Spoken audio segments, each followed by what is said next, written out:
चलिए, very good. हम लोग क्लास को शुरू कर रहे हैं, ठीक है ना। आज की जो क्लास होगी, ठीक है ना, ये दूसरी क्लास है और इस दूसरी क्लास में ध्यान रखें, हम लोग एक नया सिविल सेवा का एक नया जो पूरा सब्जेक्ट पढ़ने जा रहे हैं, ठीक है ना। वो सब्जेक्ट क्या है उसके बारे में हम लोग देखेंगे। आप लोगों ने जिसके पास नोट्स पहुंच गए हैं, उन नोट्सों में एक आपके पास एक बुक होगी पतली सी, ठीक है ना। उस बुक का नाम है आजादी के बाद भारत, आफ्टर, है ना, इंडिपेंडेंस, आफ्टर इंडिया इंडिपेंडेंस, ठीक है ना। आजादी के बाद भारत की क्या स्थिति थी, तो ध्यान रखिएगा। आजादी के बाद भारत, आजादी के बाद भारत, ये आपका बुक का नाम है और इसे आप एक सेगमेंट के तौर पे देखिए। ये बहुत ही महत्वपूर्ण चीजें हैं। देश की स्वतंत्रता के पहले का जो भारत था उसकी हम बात नहीं कर रहे हैं, देश की स्वतंत्रता के बाद के भारत की बात हम कर रहे हैं। और ये अपने आप में एक बहुत ही गहरा विषय और मुद्दा भी बनता है। तो सबसे पहले अगर हम देखें, है ना, आजादी के बाद भारत की बात अगर हम करने जा रहे हैं, तो सबसे पहले ये देखेंगे कि आजादी के बाद भारत की जो चुनौतियां थी, है ना, तो आजादी के बाद भारत की चुनौतियां क्या है। आजादी के बाद भारत की चुनौतियां, सबसे पहले हम लोग इसकी बात करें। अगर हम आजादी के बाद भारत की बात कर रहे हैं तो समय क्या होगा, वह समय होगा 1947 से लेकर कब तक, 2024 तक।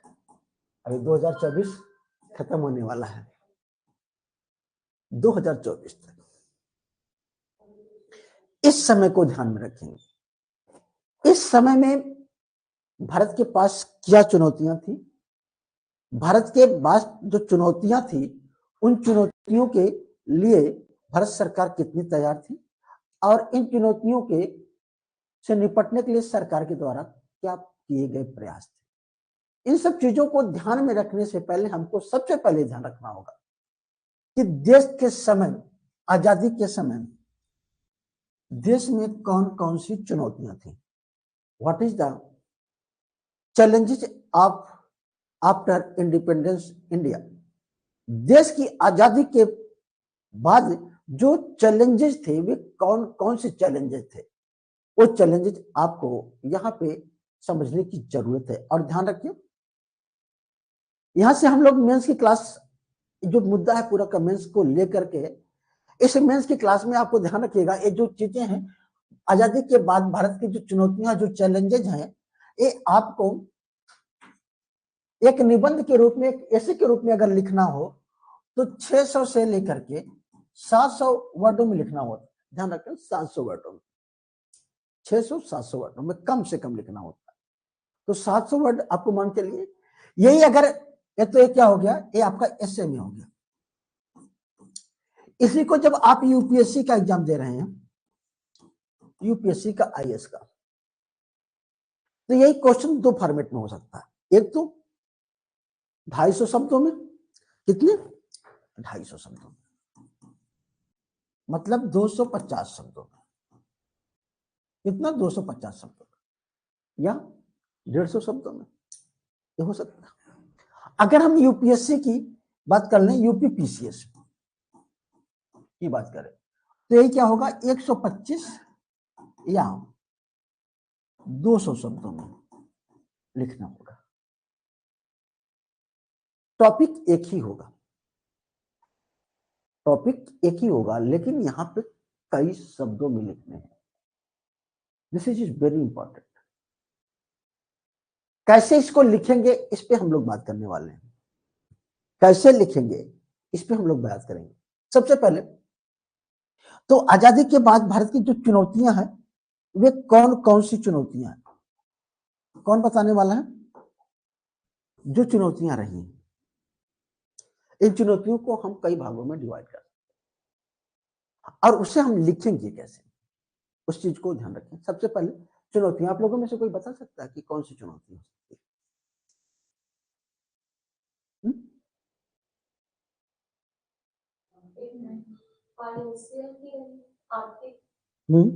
और सामाजिक भी है, बेरोजगारी की। हम यहाँ पे लिख सकते हैं सामाजिक चुनौती।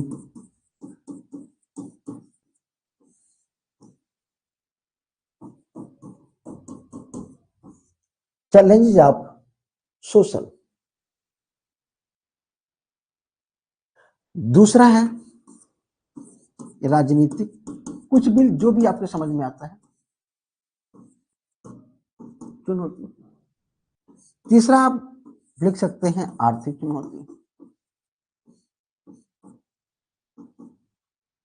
चौथा आप लिख सकते हैं, ठीक है ना, जैसे आपका विज्ञान एवं प्रौद्योगिकी। और ध्यान रखिएगा कि चुनौती, ध्यान रखिएगा विज्ञान में ज्यादातर चीजें स्टेबल ही रहती हैं। प्रौद्योगिकी की जो चुनौती होगी, इसकी प्रौद्योगिकी की चुनौती, इसको ध्यान रखिएगा, प्रौद्योगिकी की जो चुनौती, इसको। इसके अलावा क्या और चुनौती हो सकती है? पर्यावरण, पर्यावरणीय चुनौती।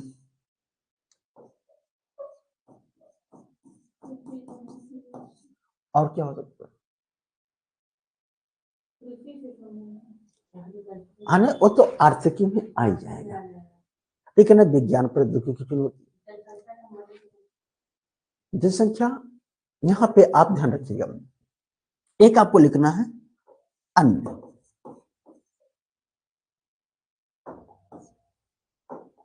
अन्य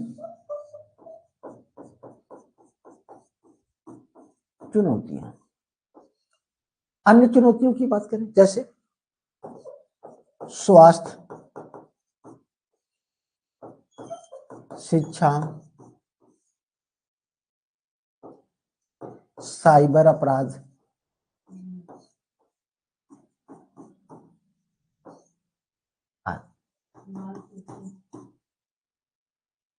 आज इसमें कर लीजिए। एक कुछ चुनौतियां हैं जिसे आपको इसी के ही इर्द गिर्द अपनी बातों को लिखना है। हाँ, निर्धनता को दूर करने के लिए या आर्थिकी में भी हो सकता है, उसमें भी हो सकता है।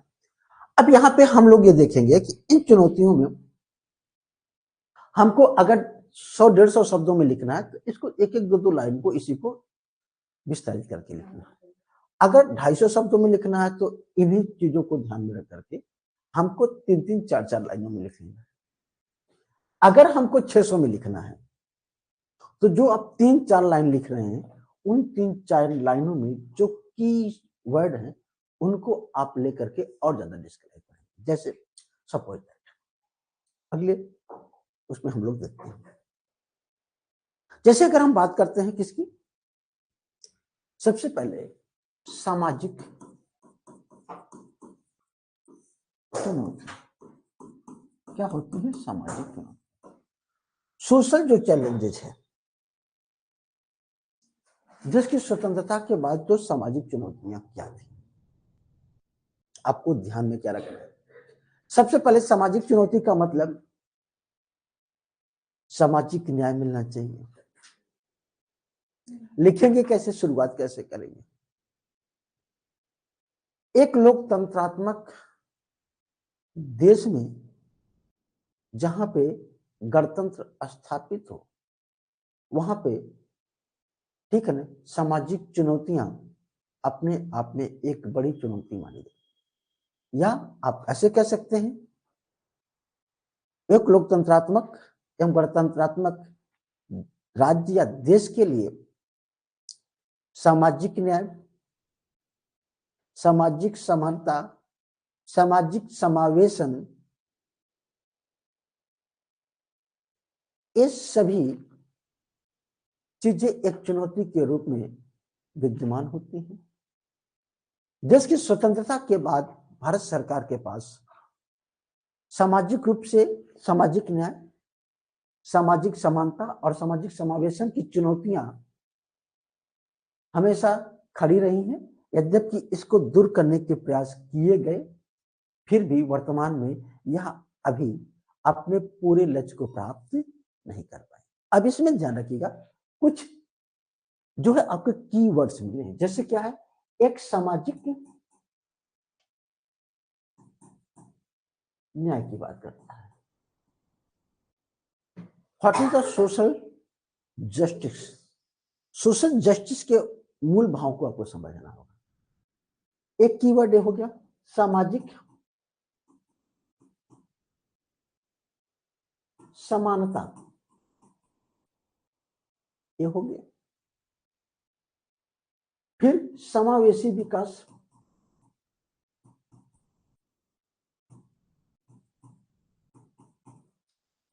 एक ये भी हो गया। अस्पृश्यता उन्मूलन,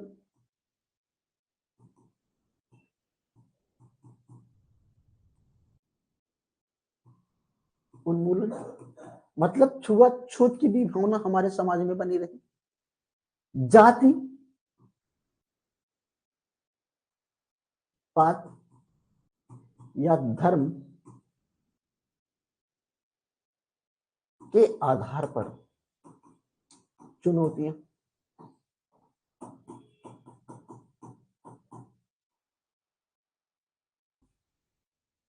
बात समझ में आ रही?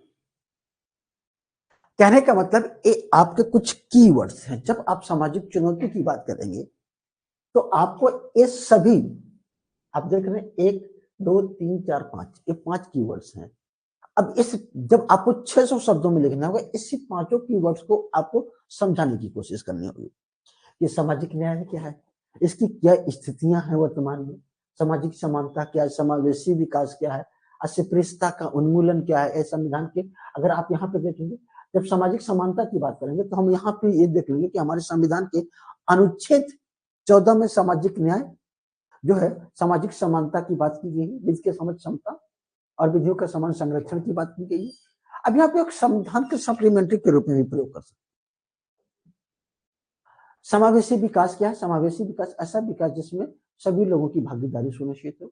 इसके लिए भारत सरकार के द्वारा जो चलाई गई योजनाएं हैं, जो खास करके महिलाओं के लिए, ठीक है ना, तो आपको, ठीक है ना, या महिलाओं के लिए, समाज के किसी भी वर्ग के लिए, जैसे स्टैंड अप इंडिया है, स्टार्टअप इंडिया है, ये सभी आप सप्लीमेंट्री के रूप में दे सकते, ठीक है ना, सामाजिक समावेशन हो जाएगा, ठीक है ना। यहाँ पे अस्पृश्यता का उन्मूलन, ठीक है ना।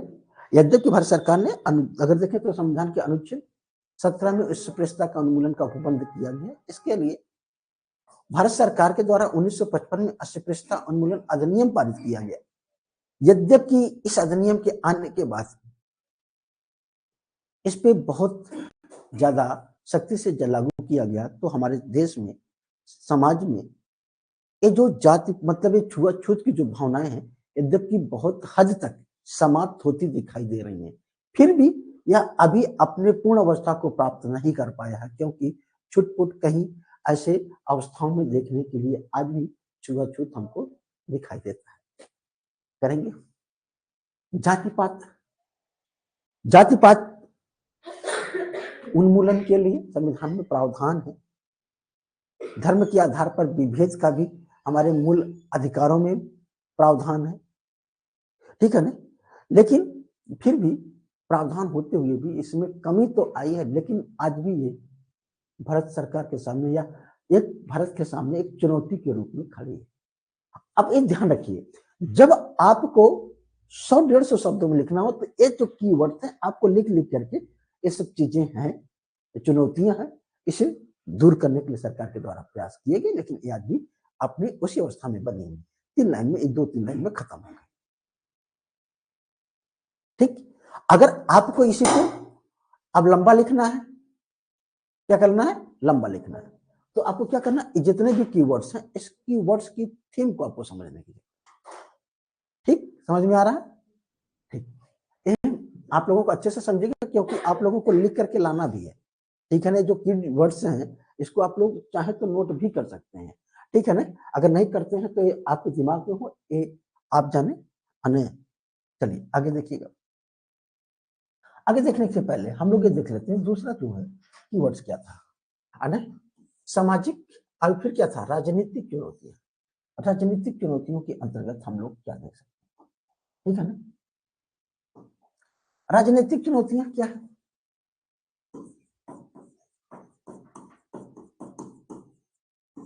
राजनीतिक चुनौतियां, फिर वहीं से शुरू करेंगे। एक लोकतंत्रात्मक देश में राजनीति में सभी लोगों की भागीदारी होना अत्यंत आवश्यक है, किंतु देश की स्वतंत्रता के बाद ये चीजें, ठीक है ना, सामाजिक राजनीतिक भागीदारी या दिखाई नहीं देती। 1980 के दशक तक, 1980 के दशक तक भारत में एकल पार्टी की सरकार दिखाई देती है, एकल पार्टी आप कहेंगे। 1980 तक ध्यान रखिएगा, अगर देखें तो पूरा 30 सालों तक, 30-32 सालों तक भारत की राजनीति में केवल एक ही पार्टी की सरकार हुआ करती थी, वो थी कांग्रेस। 1980-85 तक कांग्रेस की सरकार हुआ करती थी। तो एकल पार्टी की सरकार करेंगे, कांग्रेस नहीं लिखेंगे, ध्यान रखिएगा। किसी पार्टी का नाम लेकर के लिखना, इसका मतलब आप किसी पूर्वग्रह से ग्रसित हैं। जब आप एकल पार्टी की बात करते हैं तो आपको उसमें किसी पार्टी से नहीं लेना देना है, बल्कि जो वास्तविकता है उसकी बात करते हैं। समझने के लिए आप कांग्रेस की सरकार को समझें, लिखने के लिए आप एकल पार्टी की सरकार लिखिए। एकल पार्टी की सरकार का ही अस्तित्व में दिखाई देता है। इसके बाद यद्यपि कुछ क्षेत्रीय पार्टियां मजबूत होती हैं और फिर गठबंधन की सरकार दिखाई देती है, ये भी बातें सही। वर्तमान समय में देश में एक दूसरी राजनीतिक पार्टी भी अस्तित्व में है, लेकिन कमोवेश हमारे इस देश में अभी दो ही राजनीतिक पार्टियां मजबूत स्थिति में दिखाई देती हैं, जो एक लोकतंत्रात्मक देश के लिए यह अच्छी नहीं कही जा सकती, क्योंकि अन्य भी लोगों को अवसर मिलना चाहिए। तो ये आप राजनीतिक और ये भी डालेंगे कि कुछ ऐसी भी राजनीतिक पार्टियां जिसमें परिवारवाद और क्षेत्रवाद की ग्रसित मानसिकता से भी बाहर नहीं निकल पाई, जिसकी वजह से उसे लोकतंत्रात्मक पार्टी नहीं कहा जा सकता। आज भी आप लोग देखते हैं जो कांग्रेस पार्टी है उस पर नेहरू गांधी परिवार का प्रभुत्व ज्यादा दिखाई देता है। एक पॉजिटिव भी हो सकता है, निगेटिव भी हो सकता है। क्यों पॉजिटिव, भाई एक परिवार में कोई राजनीतिक था, उसके बाद उसका बच्चा भी राजनीति में काम कर रहा है, देश की सेवा कर रहा है, उसका पोता भी कर रहा है, तो इसमें कोई गलत बात नहीं है, करना चाहिए। लेकिन केवल एक परिवार के पास वो पूरी की पूरी सत्ता बनी रहे, ये गलत बात नहीं होती।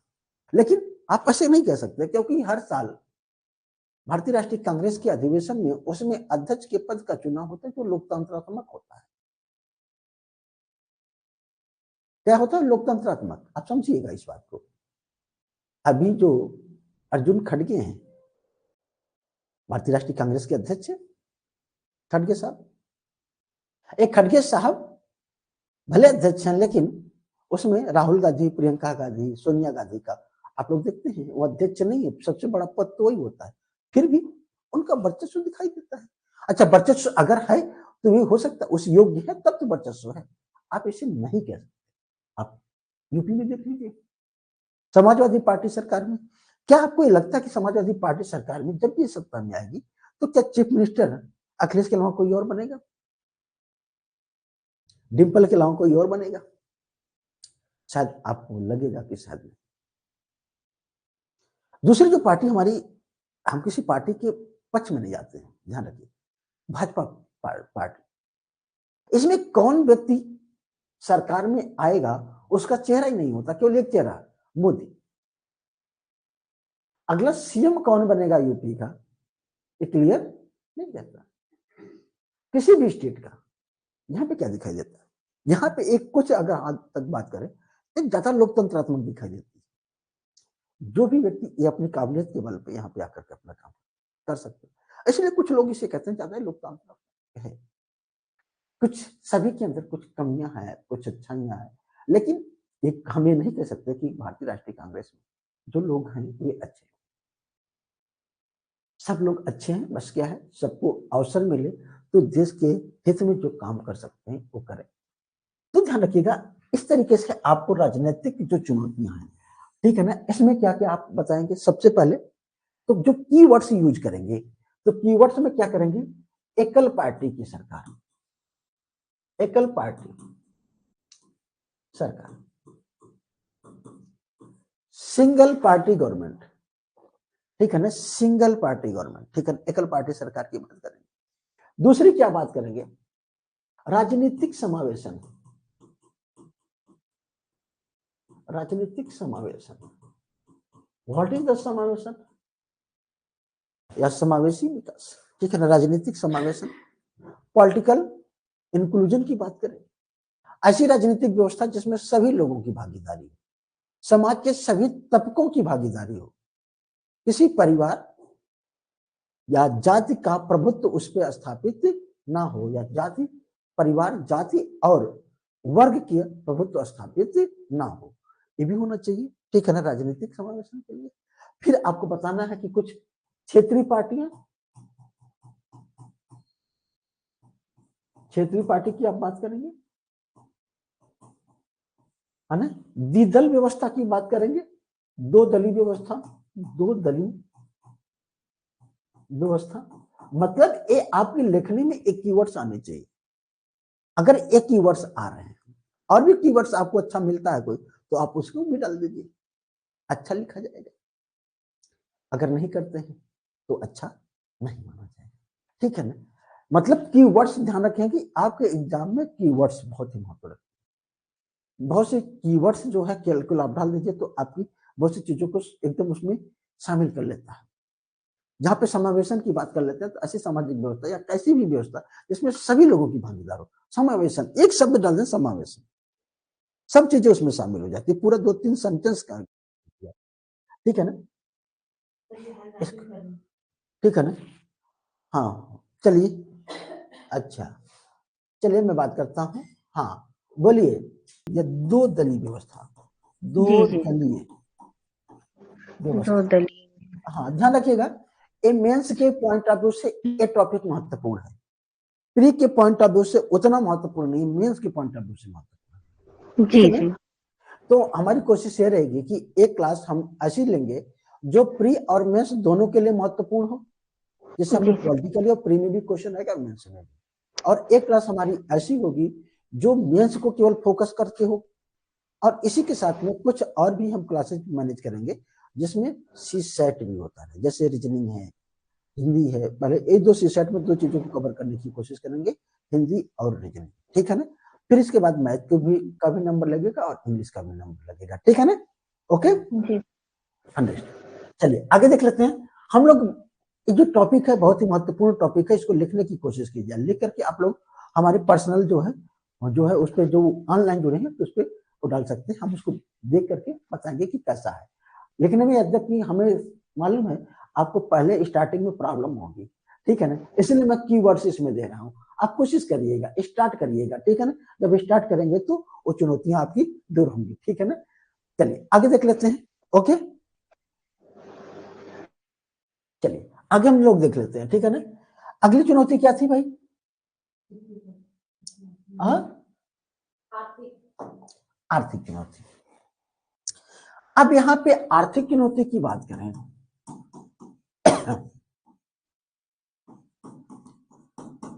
इकोनॉमिकल चैलेंजेस,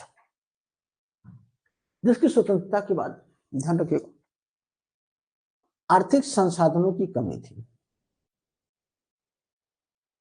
तब से लेकर के देश की स्वतंत्रता के बाद से ही लेकर के, अगर वहां पे देखें आर्थिक संसाधनों की कमी थी, जिसके कारण देश में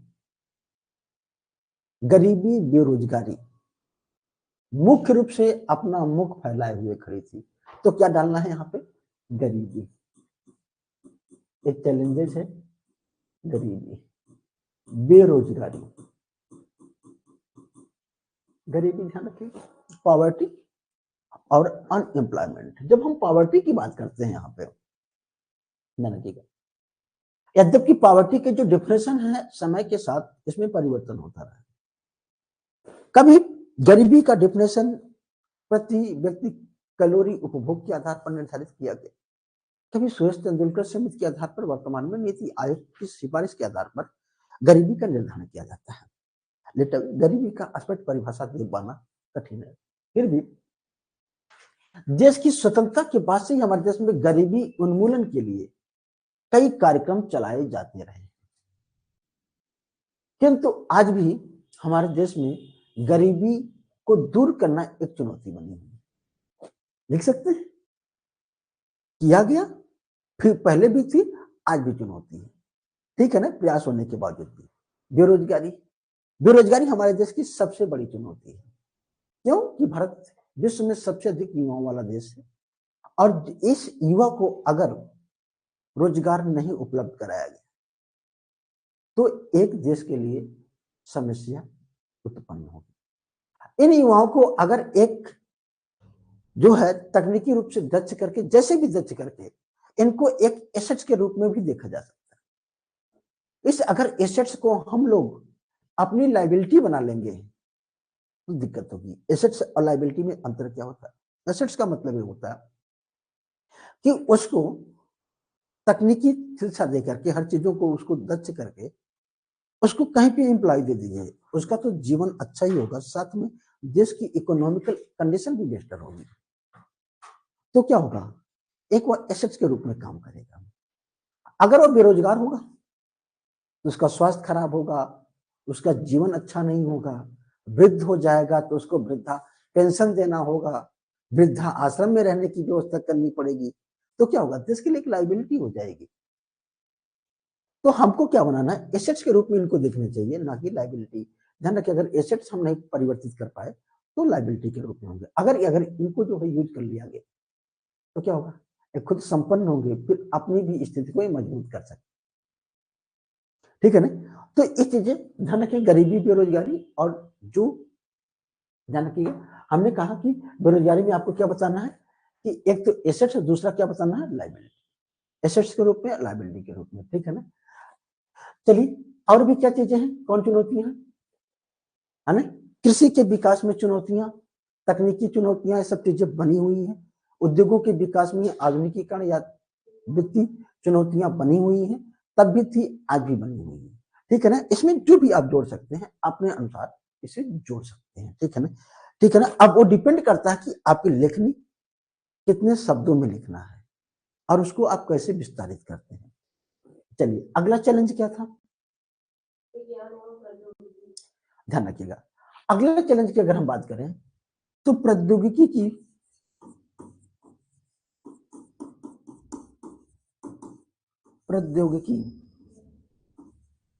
चुनौती, ध्यान रखिए। यद्यपि विज्ञान और प्रौद्योगिकी, आपको प्रौद्योगिकी तो आप लोगों को पढ़ाया नहीं गया है। जब प्रौद्योगिकी आप लोगों को पढ़ा दिया जाएगा तो प्रौद्योगिकी के विकास के बारे में जब आप जान जाएंगे तो आप इस टॉपिक को अच्छे से और लिख पाएंगे। इस टॉपिक में लिखना क्या है? प्रौद्योगिकी हमारे देश के विकास के लिए शुरू से ही, देश की स्वतंत्रता के बाद से ही एक चुनौती के रूप में विद्यमान थी, ठीक है ना। और इस जो है प्रौद्योगिकी के विकास के लिए हमने अमेरिका के संबंध को आपको बताना पड़ेगा कि अमेरिका ने हमारे साथ बदलती परिस्थितियों के साथ सही नहीं किया था। रूस के संबंध को बताना पड़ेगा कि रूस ने हमारा हमेशा तकनीकी रूप से मजबूत करने की हमेशा कोशिश करता रहा है। वर्तमान में आपको बताना पड़ेगा कि हमारा जो अंतरिक्ष क्षेत्र है, जैसे एरोस्पेस जो हमारा एरिया है, वहां पे तकनीकी रूप से हमने बहुत अच्छी प्रगति कर ली है, ठीक है ना। फिर आपको बताना होगा, किंतु अभी जो हमारा जो इलेक्ट्रॉनिक क्षेत्र है, एरोस्पेस दूसरा है, ध्यान रखिएगा। अंतरिक्ष का क्षेत्र, इलेक्ट्रॉनिक क्षेत्र में हमारे देश के सामने बड़ी चुनौतियां हैं। क्यों? आज हम पूरे विश्व में अंतरिक्ष के मामले में भारत बहुत अच्छा काम कर रहा है। अमेरिका, फ्रांस, चीन जैसे देशों को पीछे छोड़ दिया है। लेकिन वहीं इलेक्ट्रॉनिक जैसी मुद्दों की अगर हम बात कर लें तो भारत में एक क्रांति लाने की आवश्यकता बहुत पीछे। आज हमारे देश में बहुत सी ऐसी मोबाइल कंपनियां चाइनीज हैं, और जिसकी टेक्नोलॉजी उतनी अच्छी नहीं है जो कि कम पैसे में जो चाइना वाले दे दे रहे हैं। जितने भी खिलौनों के मार्केट हैं सब चाइनीज देख लीजिए छाया हुआ। छोटी मोटी वस्तुएं, ऐसा कोई घर नहीं होगा जिस घर में 2-4 चीजें चाइनीज ना हो। आप सोचिए, और ऐसा कोई घर नहीं होगा जिसमें 5 मगर मोबाइल है, 4 मोबाइल है, उसमें से 1-2 मोबाइल चाइनीज ना हो। हमारी जीडीपी का, हमारे देश की इनकम का एक बहुत बड़ा भाग चाइना के रूप में चला जाए, चाइना में चला जाए। तो इलेक्ट्रॉनिक जो चैलेंजेस अभी हमारे देश में क्या है, बने हुए हैं। हम अभी इस स्थिति पर नहीं पहुंच पाए हैं कि हम इन सभी वस्तुओं को अपनी टेक्नोलॉजी से रिप्लेस कर दें। आज ध्यान रखिएगा, इलेक्ट्रॉनिक व्हीकल की बातें हो रही हैं भारत में। 2030 तक इलेक्ट्रॉनिक व्हीकल को बहुत तेजी से बढ़ावा दिया जाने की बातें हो रही है कि हम लोग बहुत इलेक्ट्रॉनिक व्हीकल को बढ़ाएंगे। इलेक्ट्रॉनिक व्हीकल को बढ़ाने के लिए भारत की जो कंपनियां हैं उनको दिया गया है, लेकिन उस पर कोई ट्रस्ट नहीं कर रहा है, कोई इलेक्ट्रॉनिक कार खरीद नहीं रहा है। क्यों भाई? जबकि इंडिया में कई कंपनियां हैं जो बना रही है। हम लोग किसको कोई देख रहे हैं कि कोई ऐसी कंपनी जो बहुत ज्यादा, जिसका इलेक्ट्रॉनिक के क्षेत्र में बहुत ज्यादा नाम हो। एलन मस्क का नाम आप लोगों ने सुना होगा, एलन मस्क, ठीक है ना। एलन मस्क की जो इलेक्ट्रॉनिक जो कारें हैं वो अपने आप में विश्व में बहुत टॉप की कारें हैं। हम लोग एलन मस्क को रुझान मतलब अपने देश में लाने की कोशिश कर रहे हैं कि वे आए अपनी इलेक्ट्रॉनिक कार को यहाँ पे बाजार हम लोगों को प्रोवाइड करें। एक चुनौती नहीं है। इंडिया का कोई इंडस्ट्री वाला हो जो ऐसी इलेक्ट्रॉनिक कारों को, ऐसी इलेक्ट्रॉनिक वस्तुओं को डेवलप करे जो कि हम वर्ल्ड की और भी वस्तुओं को रिप्लेस कर सके, ठीक है ना। बहरहाल ये सब चीजें अब हम लोगों को सोचने समझने की बातें हैं। आने वाली संतानों को या आने वाली जनरेशन को हम लोग इस तरीके से डेवलप करें कि जो कि हमारे देश में इलेक्ट्रॉनिक क्षेत्र में क्रांति लाए। एरोस्पेस के क्षेत्र में क्रांति लाने की ज्यादा मतलब वो तो है, और अच्छा कर सकते हैं हमेशा हर, लेकिन यहाँ पे लाने की जरूरत है। हमारे और आपके बस की बात नहीं, क्योंकि अब हम लोग की एक अवस्था है, एक डायरेक्शन है, और उस डायरेक्शन में हम लोग जा नहीं सकते जहाँ पे अच्छा कर सकते, ठीक है ना। तो चुनौतियां समझ गए आप लोग, ठीक है ना। ये चुनौतियां शुरू से रही हैं, ये सब चीजों को आपको लिखने की जरूरत है। चलिए आगे की बात क्या करें, आगे कौन सी चुनौतियां नहीं है? अन्य चुनौतियां। अगर अन्य चुनौतियों, पर्यावरण से संबंधित चुनौतियां, ठीक है ना। पर्यावरण चुनौती, इन्वायरमेंटल चैलेंजेस क्या है, ध्यान रखिएगा। किसी भी देश में आर्थिक विकास ऐसा नहीं होना चाहिए जो पर्यावरण के ऊपर किया जाए। इसका मतलब कैसा विकास होना चाहिए? सतत विकास।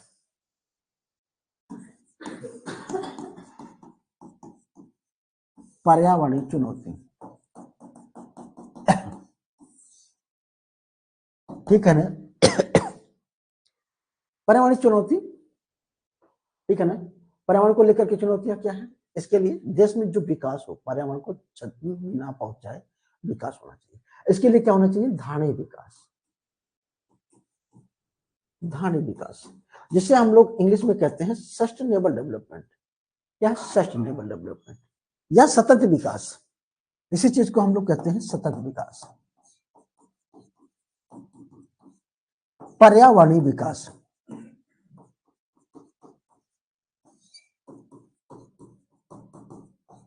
निर्वहनीय विकास, अस्थायी विकास, पोषणीय विकास, कई नामों से जाना जाता है, ठीक है ना। लेकिन इंग्लिश में केवल एक वर्ड यूज होता है, सस्टेनेबल डेवलपमेंट। अब सस्टेनेबल डेवलपमेंट क्या है? पर्यावरणीय विकास क्या है? ऐसा विकास जो भविष्य के ऊपर न किया जाए, अर्थात प्राकृतिक संसाधनों का समुचित उपयोग जिससे आने वाली पीढ़ी के लिए समस्या न उत्पन्न हो। This is definition of sustainable development. Sustainable development क्या है? इसको आपको समझने की जरूरत है और इसी डेफिनेशन को ध्यान में रखिए। 2023 में इसे डेफिनेशन के बेस पर 2 क्वेश्चन पूछे गए हैं पीसीएस प्रारंभिक परीक्षा में। अगर जो भी इतने डेफिनेशन को जानता है वो 2 क्वेश्चन को सही कर सकता है। 10वीं पंचवर्षीय योजना का मुख्य विकास लक्ष्य रखा गया था पर्यावरणीय विकास। पर्यावरणीय विकास ध्यान रखिएगा। तो पर्यावरणीय विकास 10वीं पंचवर्षीय का टाइम ड्यूरेशन 2002 से 2007 तक। और इसके पर्यावरणीय विकास को आप लोगों को अच्छे से समझने की आवश्यकता है। अगर आप अच्छे से इसको समझ लेते हैं तो आपको अपनी लेखनी में इसे लाने की जरूरत है। बात समझ में आ रही है? चलिए आगे की अगर हम बात करें, अगला क्या था? अगला चुनौती क्या थी? अन्य चुनौतियां। अन्य चुनौतियां ध्यान रखिएगा। अन्य चुनौतियों में जैसे स्वास्थ्य संबंधी चुनौतियां। अब जब स्वास्थ्य संबंधी चुनौतियों की आप बात करेंगे, आपको बताना पड़ेगा कि अभी भारत सरकार अपनी कुल जीडीपी का कितना परसेंट, 2.37% के लगभग कुल जीडीपी का शिक्षा स्वास्थ्य पर खर्च करती है, जबकि बढ़ा करके 2.5% करने का लक्ष्य। जबकि वहीं विकसित देशों में, अमेरिका जैसे देशों में, वे अपनी स्वास्थ्य सेवाओं पर जैसे उस पर ज्यादा खर्च करते हैं। शिक्षा पर खर्च, शिक्षा में चुनौतियां। अच्छा, स्वास्थ्य में और भी क्या चीजें बता सकते हैं? जैसे बाल मृत्यु दर, मातृत्व मृत्यु दर में कमी लाने की चुनौतियां बनी हुई है। लोगों को जो जीवन प्रत्याशा है विश्व के अन्य देशों की तुलना में कम है, तो इसे और भी ज्यादा बढ़ाया जा सकता है। ठीक है ना? ये सभी क्या है? आपके स्वास्थ्य संबंधी चुनौतियां होंगी। शिक्षा संबंधी चुनौतियों की जब बात करेंगे तो शिक्षा में भी समावेशन होना चाहिए। ऐसी शिक्षा व्यवस्था जिसमें सभी लोगों की भागीदारी हो और साथ में भागीदारी के साथ साथ जो शिक्षा व्यवस्था हो रोजगार परक और उन्नत जो है तकनीक के आधार पर हो। ऐसा नहीं कि हमने जो है शिक्षा ऐसी तो ग्रहण कर ली लेकिन वो किसी काम की नहीं। और संयोग से ध्यान रखिएगा, हमारे देश में बहुत से ऐसे लोग हैं जो डिग्री तो ले लिए हैं लेकिन पूछिए तो काम क्या कर सकते? कहते हैं हम बेरोजगार हैं। मैं कहता हूं कि ठीक है, मैं आपको रोजगार दूंगा। आप बताइए आप कौन सा काम परफेक्ट तरीके से कर सकते हैं, जिसमें आप परफेक्ट तरीके से काम कर सकते हो, जिसमें आपको मास्टर डिग्री मतलब एकदम माहिर हो। ध्यान रखिएगा, अगर कोई परफेक्ट तरीके से किसी भी काम को करता है तो उसे काम की कमी नहीं। अगर कंप्यूटर नॉलेज भी अच्छा है, अच्छा हो तो उसकी खोज हमेशा रहेगी। तकनीकी नॉलेज हो, टाइप अच्छा करता हो, जो भी काम, चाहे इलेक्ट्रिसिटी का भी काम करता हो, अगर अच्छा मिस्त्री है तो उसके पास कई लोग वहां पे भीड़ लगाए रहेंगे, भैया हमारे यहाँ काम करते। लेकिन अगर अच्छी जानकारी नहीं है किसी भी क्षेत्र में, आधी अधूरी है, तो आपके पास कोई नहीं। और यही चीजें हमारे देश की सबसे बड़ी चुनौती है। हमारे देश में बहुत से लोग बीए एमए करके बैठे हैं, कहते हैं हमको काम नहीं मिलता। उनसे हम पूछते हैं कि कौन सा काम कर सकते अच्छे से परफेक्ट, तो शायद अच्छा नहीं लगता उनको बताने में भी और मुझे पूछने में भी, लेकिन ये सच है।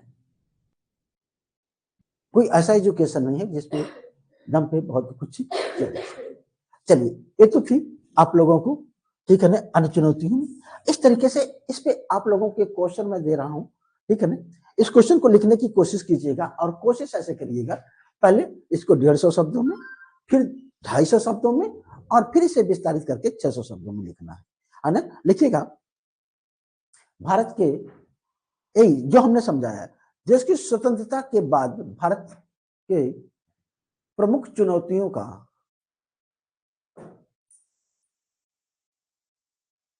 विश्लेषण करें। प्रमुख चुनौतियों का विश्लेषण करें, ठीक है ना, या देश की स्वतंत्रता के बाद भारत की प्रमुख चुनौतियां, ठीक है ना। ऐसे ही आपको निबंध लिखना है 600 शब्दों में, ठीक है ना। हाँ,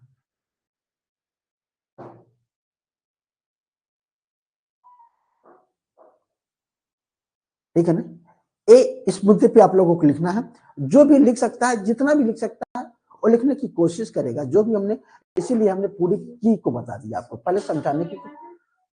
इसको शब्दों में आप लिखिए, पहले 150 शब्दों में, फिर एक दूसरा क्वेश्चन लिखिएगा 250 शब्दों में, और इसको कैसे, हाँ, फिर 250 शब्दों में, और फिर इसे 600 शब्दों में लिखने की कोशिश कीजिएगा, ठीक है ना। कि यही रहेंगे और आप लोगों को लिखने की आवश्यकता है।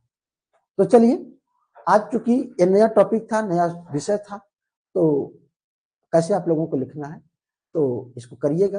आज की क्लास हम लोग यहीं पे ब्रेक करते हैं, फिर हम लोग कल की नई क्लास में हम लोग नए तरीके से कुछ नए टॉपिक के साथ आने वाले हैं। तो थैंक यू वेरी मच। किसी को कुछ पूछना है तो पूछ सकता है। Anybody ask me any question, कुछ पूछना है? ओके, तो ठीक है, तो फिर हम लोग कल मिलते हैं। तब तक के लिए आप सभी लोगों को शुभ रात्रि, बेस्ट। आप जो है लक आप लोगों को इस क्वेश्चन को लिखने के लिए पहले से मैं बधाई दे रहा हूं, और हम लोग फिर अगली क्लास में मिलते हैं। Thank you very much.